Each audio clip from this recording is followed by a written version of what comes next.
So ito mga sangkay, itong anak ni Bongbong Marcos na si Sandro Marcos ay mayroon pong malaking pasabog di umano patungkol po sa mga Duterte at mga Marcos.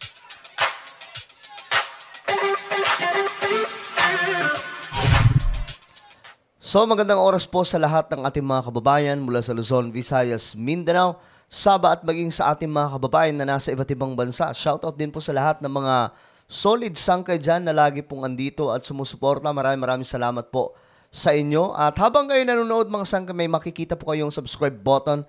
Sa ibaba, pindutin nyo lamang po yan. Tapos i-click nyo yung bell at i-click nyo po yung all. Napakadali lamang po yan mga sangkay. At kung kayo naman po ay nanonood sa Facebook, huwag nyo pong kalilimutan na i-follow ang ating Facebook page. Ngayon, ito mga sangkay, pag-usapan po natin itong may malaki kasing sinabi itong si Sandro Marcos, no? But again, wala na po tayo sa pagiging political vlogger, matawag dyan. Kasi dati mga sangkay, meron po tayong pinapanigan, meron po tayong sinusuportahan. Pero, iba na po tayo ngayon. Hindi po tulad sa ibang mga, di ba?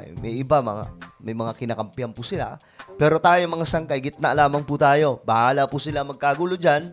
Ang importante, maipaparating po natin itong mga nagaganap sa Pilipinas dahil dito sa bansa natin, mukhang politika po ang pinag-uusapan mga sangkay at ang kawawa po dito, yung sambayan ng Pilipino.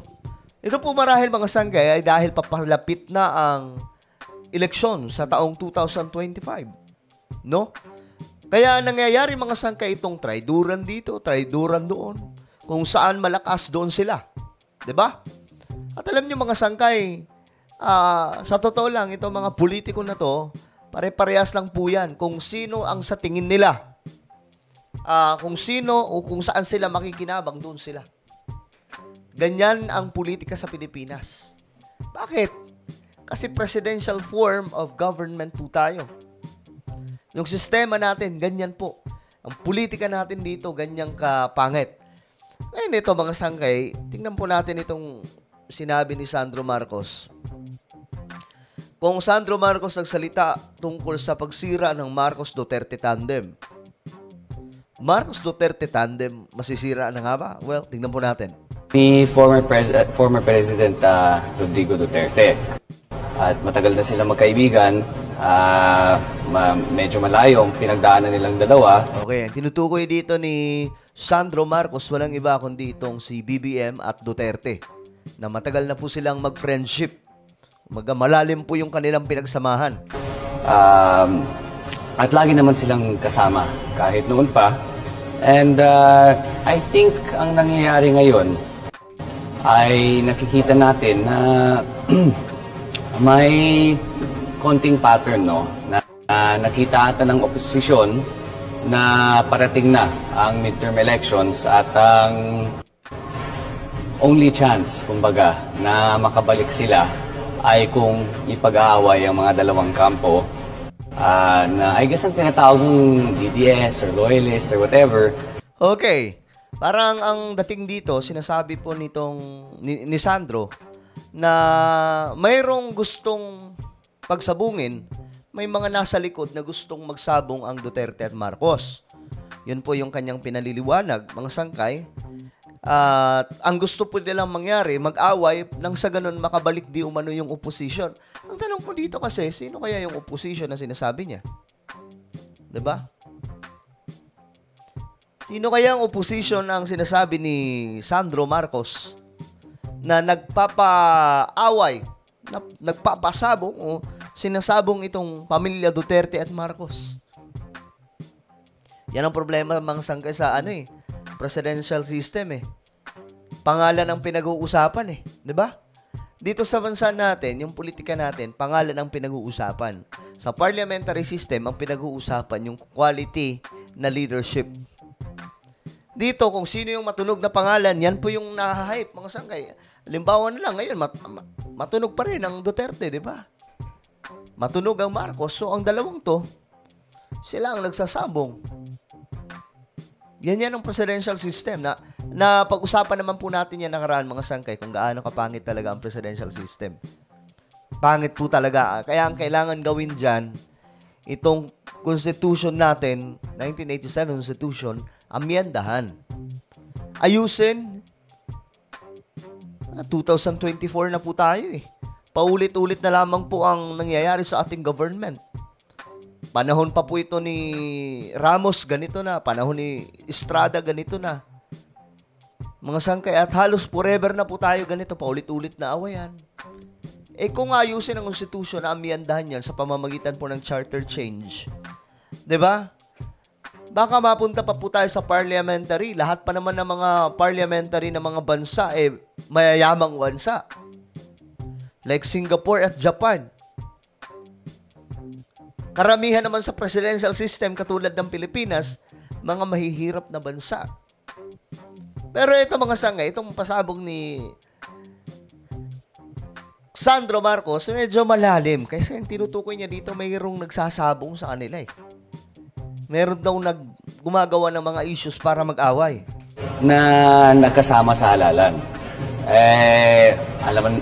Alam naman natin na ang resulta doon ay ang naging 31.8, 31.7 million na boto.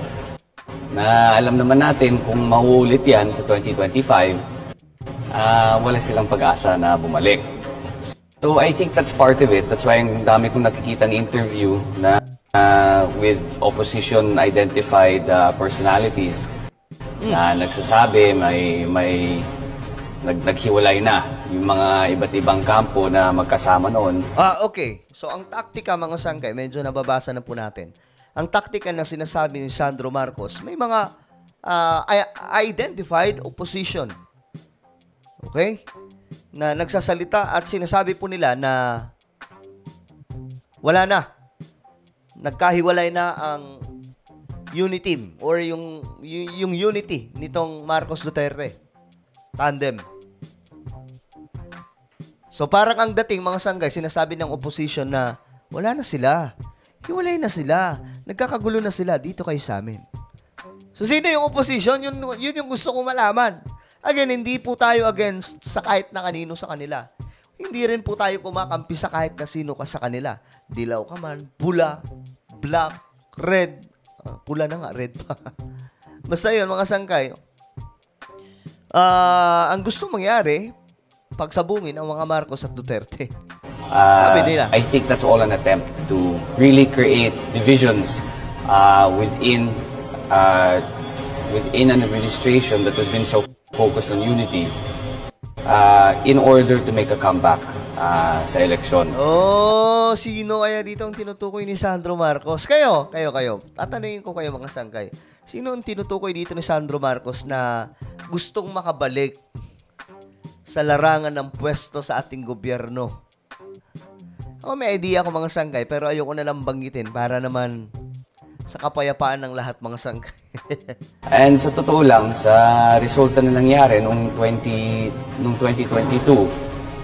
sa napakalaking agwat, I think it's safe to say naman na ang tinatawag nating oposisyon na lumaban noong 2022 ay hindi ko naman sasabihin na wala na, pero medyo mahina sa ngayon. Okay. I hope gets na kung sino sinasabi ng opposition. Hindi niya binabanggit ng direkta, pero yun po yung tinutukoy niya. Yung nakalaban daw po nung eleksyon. So you know who they are. We know sino sila, mga sangkay. Pero, alam nyo, kahit naman po hindi dilaw ang umupo o pink ang umupo dyan or kung blue ang umupo dyan, pare-parehas pa rin po. Ganun pa rin mga sanggay kasi yung constitution ngayon may problema sa atin. 'Di ba? Presidential system ang may problema sa atin. Yung mga politiko kasi, may mga magagaling talagang politiko. Kaya pong mag-lead sa ating bansa. But because of the system, nasisira po sila. Nagiging hindi matino sila. Okay? So, it's normal naman to have disagreements within a camp. It's not normal to agree 100% on everything. So, normal naman yun na people don't see eye to eye. But kami naman, those who are, I suppose, na medyo malapit sa ating Pangulo, ay alam ko na taos puso siyang nagpapasalamat kay FPRRD Mhm. And actually, napanood ko yung interview niya kagabi na sinabi niya na tama ang ginawa niya. At nagpapasalamat din ako sa kanya dahil I think also in his first year as president, I think 15 or 16 foreign trips ang ginawa niya. So alam niya kung gaano kahalaga ang pag-iikot at magpapakilala sa ating mga kasama sa iba't ibang bansa. Di ko alam kung bago itong video, mga sangkay. Nakalagay kasi, mukhang bago lang. Pero hindi ko alam kung gaano na po ito katagal. May tinutukoy dito si Sandro Marcos na may sinabi, parang si Duterte ata nagsalita na parang tama ang ginagawa ni Bongbong Marcos. Okay.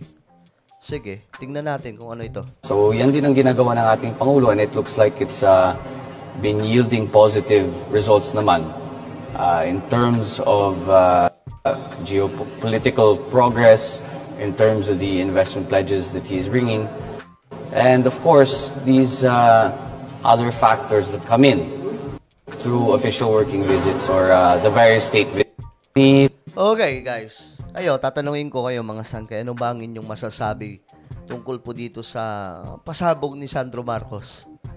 Na mayroon di umanong gustong mag-away ang Marcos at Duterte, na mukhang ito po ang nangyayari sa panahon natin ngayon, na mukhang nagkakaroon na po ng lamat ang isa't isa. Ganyan po kasi talaga ang politika sa Pilipinas, kaya medyo nakakaumay po talaga. Ay nako. So ano yung inyong komento? Just comment down below. Now I invite you guys, please subscribe my YouTube channel. Ito po ay Sangkay Revelation.